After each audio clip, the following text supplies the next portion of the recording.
خوش ہو گئے. کہا کہ بعد میں آئیے آپ کو جواب دیتا ہوں. اب رات بھر ٹہلتے رہے, آپ رات بھر ٹہلتے رہے.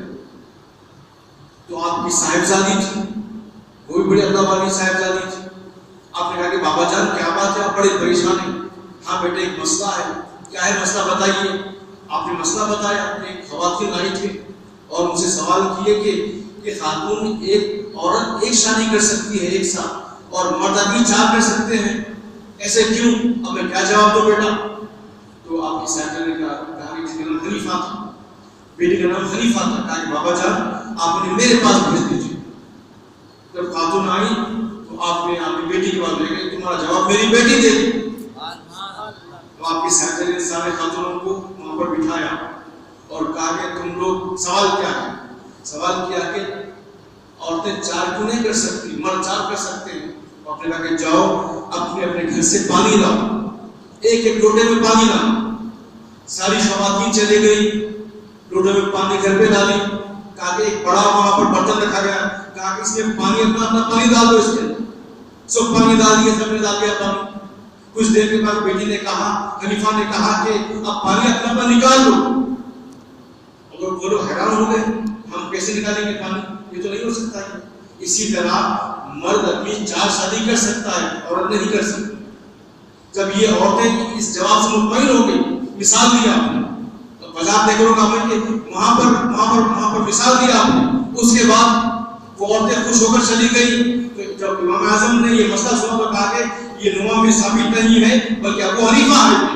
آج سے بیٹی کے نام سے یاد کیا جاؤ, بیٹی کے نام سے. جب بیٹی نے مسئلے کو حل کر دیا, بیٹی کے نام سے یاد کیا جاؤ, تو معلوم کیا ہوا کہ آپ کی صاحبزادی بھی بڑی صاحب علم تھی. آپ کی وجہ سے آپ کا نام مشہور ہو گیا. تو حضرت گرامی امام اعظم تھے.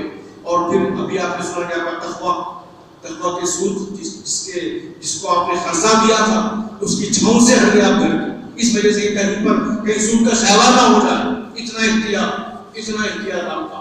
ایک مرتبہ آپ کا احتیاط دیکھیے. ایک مرتبہ آپ نے اپنے خادم سے کہا کہ آپ بہت بڑے کپڑے کے بیوپاری تاجر تھے آپ کپڑے کے. آپ نے اپنے خادم سے کہا کہ دیکھو یہ کپڑا اچھا ہے, یہ کپڑا اس میں عیب ہے, نقص ہے. اگر کوئی آ جائے گراہک تو یہ اچھا کپڑا یہ قیمت پہ دینا, یہ اس کی قیمت ہے 20 روپئے, اس کی قیمت ہے 10 روپئے. اور دونوں ایک ہی کپڑا ہے لیکن اس میں نقص ہے, اس میں خرابی ہے. گراہک آیا, آپ کہیں پر چلے گئے تو خادم نے منافع کے لیے دونوں کپڑے 20 میں بیچ دیا. 10 والا بھی 20 میں بیچ دیا, 20 والا تو 20 میں بیچ دیا. جب آپ آئے تو دیکھیں کہ کہاں ہے وہ کپڑا. حضرت میں نے بیچ دیا اور بڑے منافع سے بیچا. آپ نے کہا کہ نہیں یہ ہمارے لیے جائز نہیں ہے. اس میں عیب تھا, عیب بتانا چاہیے. تاجرہ تمہیں عیب بتانا چاہیے. جب اس میں نقص ہے کپڑے میں, نقص تھا تو نقص بتانا چاہیے. جاؤ تو ڈھونڈ کر لاؤ. ایک روایت میں کہ خادم گئے, ڈھونڈ کے بازار میں لائے, اس کو واپس کر دیا کپڑا, اس کو پیسے واپس کیے, رسول واپس کیے کہ بھائی آپ کا 10 کا مال ہے یہ. اور ایک روایت میں کہ وہ شخص نہیں ملا. تو آپ نے جتنی دکان کا جتنا اس نے کاروبار ہوا تھا سب لوگوں میں خیرات کر دیا, پیسہ تخلیق کیا. آج ہم امام اعظم کے ماننے والے ہیں, یہ علماء کے سرتاج ہے. ایسا نہیں کہ آپ صوفی بھی ہیں, صوفی باصفا ہیں. امام شافعی رحمۃ اللہ علیہ فرماتے ہیں کہ امام اعظم کی خبر کے پاس جا کر دعا مانگنا اللہ کے پاس دعا قبول ہوتی ہے. اکثیر ہے دعا کے پاس مانگنا. آپ کی خبر کے پاس کس کا؟ امام شافعی کا عقیدہ ہے. امام شافعی فرماتے ہیں کہ اگر امام اعظم کی خبر کے پاس جائیں اور وہاں پر دعا مانگے تو اللہ دعا قبول فرما لیتا. ان کی خبر مستجاب دعوات کے لیے اکثر ہے, دعا میں قبولیت کے لیے اکثر ہے خبر امام اعظم کی. یہی امام شافعی ہے. ادب دیکھیے, ادب بزرگوں کا ادب کیا ہوتا ہے. امام شافعی جو شافعی فقہ میں رفع یدین ہے, سینے پر ہاتھ باندھتے ہیں. جب امام شافعی امام اعظم کی بارگاہ میں حاضر ہوئے, بغداد میں ہیں, تو وہاں پر آپ جب نماز کا وقت آیا تو آپ نے رفع یدین نہیں کیا اور ہاتھ کو ناک پر باندھا. لوگوں نے کہا کہ حضرت آپ تو بہت بڑے امام ہیں, فقہ شافعی کے امام ہیں, آپ اپنا مسلک چھوڑ دیے. تو کہا کہ امام اعظم مجھ سے بڑے ہیں, اگر میں ان کے پاس جا کر اپنے فقہ پر نماز پڑھتا تو ان کی بے ادبی ہوتی, اس لیے میں نے ان کی مسجد میں جا کر ان کے فقہ کے تحت نماز پڑھا. تو یہ ادب امام شافعی ادب بتا رہے ہیں. حضرت گرامی امام اعظم ابو حنیفہ رضی اللہ تعالیٰ عنہ کی شخصیت عالم اسلام کے لیے ایک نعمت ہے. آج ہم آپ کے ذکر کے لیے جمع ہیں تو کہ آپ ایک صوفی باثبات ہیں، آپ باکرامت بزرگ ہیں، آپ لوگوں کے گناہوں کو دیکھ لیا کرتے تھے. حدیث شریف میں ہے کہ حضرت عثمان غنی رضی اللہ تعالیٰ عنہ نے ایک شخص کو دیکھا وضو کر رہا تھا، آپ مسکرائے. وہ شخص اس سے کہا کہ حضرت آپ خلیفہ ہو کر مسکرا رہے ہیں، آپ ہنس رہے ہیں مجھ پر. ہنس رہا ہوں میں اللہ کے نبی کی اس حدیث کو یاد کر رہا ہوں. جب آدمی وضو کرتا ہے تو پانی کے قطروں کے ساتھ اسے گنا بھی کرتے ہیں، اس کے گناہ بھی کرتے ہیں. میں دیکھ رہا ہوں کہ تو وضو کر رہا ہے اور تیرے وضو کے پانی کے قطروں کے ساتھ تیرے گناہ گر رہے ہیں، اس لیے میں نے مسکرا دیا. یہی بات امام اعظم نے کوفہ کی مسجد میں کہی. ایک شخص تھا، آپ نے دیکھ کر مسکرایا. وہ تحش میں آ گیا، حضرت آپ اتنے بڑے امام ہو کر ہنستے ہیں مجھ پر، میں نے وضو کیا غلط کیا ہے؟ نہیں ایسی بات نہیں ہے. آپ نے فرمایا ایسی بات نہیں ہے. اللہ کے نبی نے سچ فرمایا ہے، وضو جب بندہ مومن وضو کرتا ہے اور وضو کے پانی کے قطروں کے ساتھ اسے گناہ بھی جھڑ جاتے ہیں، اور میں دیکھ رہا ہوں کہ تیرے وضو کے قطروں کے ساتھ تیرے گناہ بھی کر رہے ہیں. یہ ایسے آپ صاحب کشف بزرگ بھی تھے، آپ صوفی باثبات بھی تھے. ایسا نہیں کہ صرف علم دین حاصل کیا آپ نے، تصوف میں بھی آپ نے تصوف بھی حاصل کیا، آپ نے تصوف بھی حاصل کیا، آپ نے ذکر و اذکار کیا. آپ نے 40 سال تک آپ نے عشاء کے وضو سے فجر کی نماز ادا کی. غوث اعظم بھی ویسے ہیں، بات کے ہیں آپ کو پہلے کے تقریباً 400 سال پہلے کے آپ غوث اعظم رضی اللہ تعالیٰ عنہ. اور جب آپ مکہ وہاں پر کعبہ شریف میں تشریف لے گئے، کعبہ شریف میں حاضر ہوئے، آپ کعبے کے اندر گئے اور وہاں پر جا کر ایک پاؤں پر آدھی قرآن پڑھی اور ایک پاؤں پر آدھی قرآن پڑھی، پوری قرآن مکمل کی وہاں پر.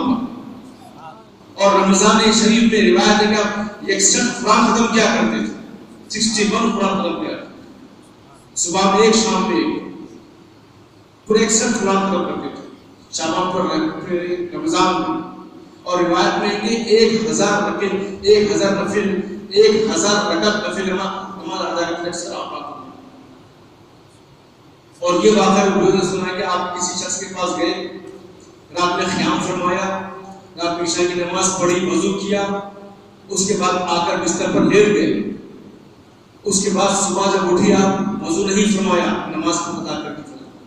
وہ شخص نے سوچا کہ یہ حضرت تو رات بھر سوتے رہے اور وضو بھی نہیں کیا، نماز میں شامل ہو گئے، آخر کیا بات ہے؟ آگے سوال کہ حضرت کیا بات ہے؟ آپ نے وضو بھی نہیں کیا، نماز پڑھ کے آپ کے لیے چھوٹ گئے؟ کہا کہ نہیں میں رات بھر سویا نہیں، بلکہ رات بھر 1000 مسائل کو حل کیا ہوں. میں آج تیرے گھر میں آ کر میں نے رات بھر 1000 مسئلوں کو حل کیا ہوں. تو ایسے امام اعظم بھی ہم ان کے مخلد ہیں. ہمارا جو فقہ ہے مضبوط فقہ، اللہ تبارک و تعالیٰ نے آپ کو دین کی شریعت کو بچانے کے لیے، شریعت کے تفہیم کے لیے آپ کو اللہ تعالیٰ نے پیدا فرمایا. سرکار پاک کی وہ حدیث ہے، وہی اگر سوریا تعالیٰ کے پاس بھی علم ہو تو وہ شخص جا کر لائے گا جو فارس کا ہے، تو آپ اس میں کامیاب ہوئے. اور ایک حدیث کی تعبیر ہے، ایک خواب کی تعبیر لوگوں نے دی ہے کہ آپ نے خواب دیکھا اللہ کے نبی کی بارگاہ پر. لوگوں سے علماء سے تعبیر دریافت سے کہا کہ اس کی تعبیر یہ ہے کہ تم اللہ کے نبی کے علم کو دنیا میں پھیلاؤ گے. آپ بہت خوش ہو گئے کہ اللہ تعالیٰ نے یہ خدمت کا موقع دیا ہے، علم کی خدمت کا. امام اعظم رضی اللہ تعالیٰ عنہ شہید ہوئے.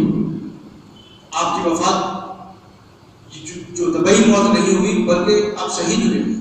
خلیفہ وقت نے کہا کہ آپ خطاب کے منصب پر بیٹھ جائیں اور میرے مطابق فیصلے دیں. آپ نے انکار کیا.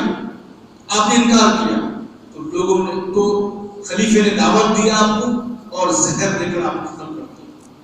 جب آپ کا وصال ہوا تو اس رات 7000 افراد ختم ہوئے آپ کے پاس. آپ کے شاگردوں نے، احباب نے، سارے شہر والوں نے 60,000 افراد کو ختم کیا اس رات. یہ تاریخ ہے. تو امام اعظم رضی اللہ تعالیٰ عنہ کے ابھی آپ نے سنا ہے، میں نے بھی چند باتیں بیان کی. اور اصل علماء جو ہیں یہ علماء ہوتے ہیں، جو علماء حق ہوتے ہیں وہ اللہ سے ڈرنے والے ہوتے ہیں. انما یخشى من عباد العلماء، یعنی اللہ کے بندوں میں وہ علماء وہ ہیں جو اللہ سے ڈرتے ہیں. اور اس آیت کے پورے پیکر بنے ہوئے ہیں امام اعظم ابو زمین پر علماء کے سردار انبیاء کے وارث ہیں.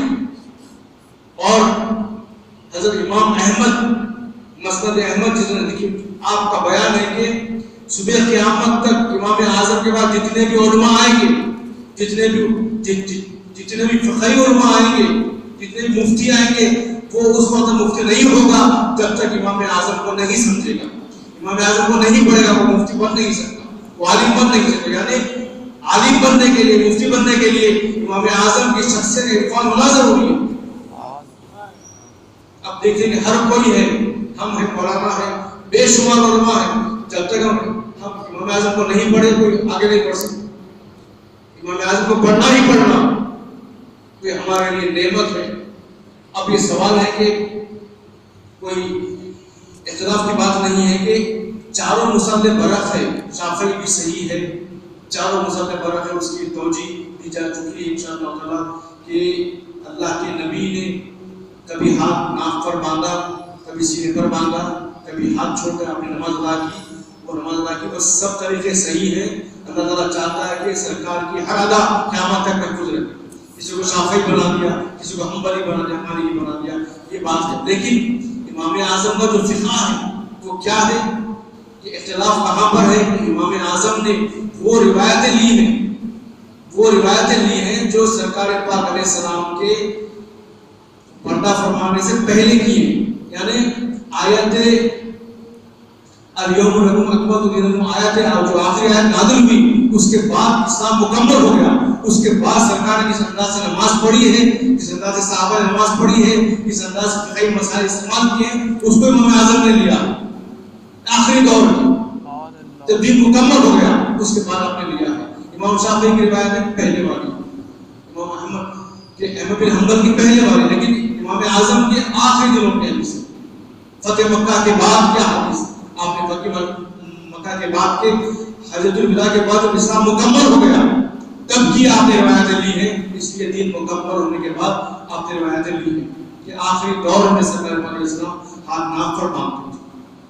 ناک پر ہاتھ باندھنے کی حدیث تو حدیث صرف ناک پر ہاتھ باندھنے کی حدیث ہے، سینے پر ہاتھ باندھنے کی حدیث کہیں پر بھی نہیں ہے. صرف ناک پر ہاتھ باندھنے کی حدیث ترمذی شریف میں ہے کہ سرکار پاک علیہ السلام نے صحابہ نے کے ناک پر ہاتھ باندھے تھے، امام اعظم نے اس کو لیا. ایسے کئی جو باتیں ہیں اس کو امام اعظم نے لیا.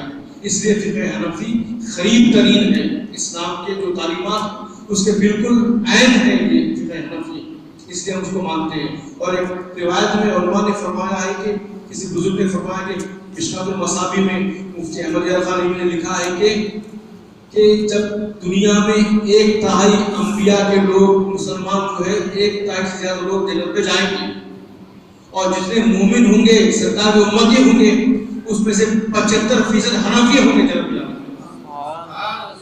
75% حنفی جنت پہ جائیں گے، حنفی ہوں گے.